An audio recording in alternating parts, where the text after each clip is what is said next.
बिहार इस साल के अंत में होने वाले विधानसभा चुनाव के रंग में रंगने लगा है।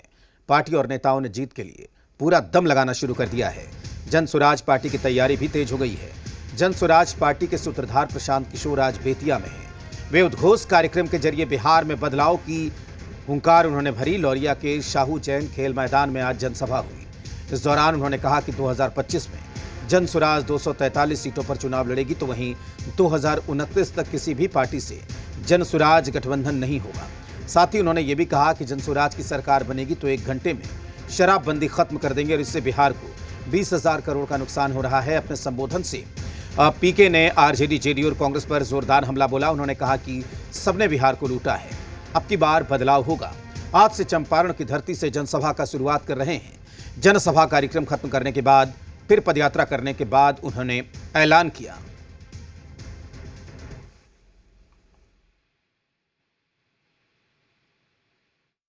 आपको बड़ा स्पष्ट बता दूं, 2025 में 243 सीट पर जन स्वराज चुनाव लड़ेगी और 2029 में भी 243 सीट पर ही लड़ेगी।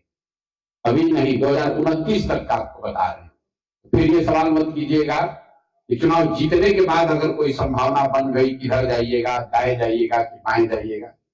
जन स्वराज बिहार को सुधारने का प्रयास है। गठबंधन का ना पहले ना बाद में कोई ना संभावना आज है, ना 25 के बाद होगी, ना 29 में होगी। कम से कम जब तक मैं जीवित हूं, मैं इस काम को कर रहा हूं, सवाल ही नहीं पैदा होता है कि बिहार में किसी एग्जिस्टिंग दल के साथ हम लोग कोई गठबंधन कर लें, क्योंकि इन्हीं दलों ने तो बिहार को बर्बाद किया है। लोग सामाजिक न्याय की बात कर रहे हैं, वो ये भी बताएं कि शराबबंदी से सबसे बड़ा नुकसान किसको हुआ है।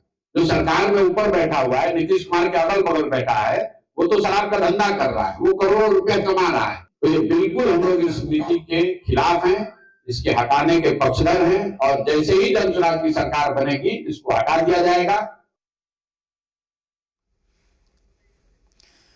तो प्रशांत किशोर ने एक बार फिर से पदयात्रा निकालने की बात कही और कहा है कि वो फिर से पदयात्रा निकालेंगे। लेकिन एक जो बड़ा बयान जन स्वराज के संस्थापक प्रशांत किशोर ने दिया है, उन्होंने कहा कि ना तो 2025 में, और ये सवाल चूंकि बार बार होता है इसलिए उन्होंने कहा कि ना तो 2025 में ना 29 में वो गठबंधन करके चुनाव में जाएंगे। उन्होंने बिहार की सभी 243 सीटों पर जन स्वराज के उम्मीदवार उतारने की बात यहां पर कही है।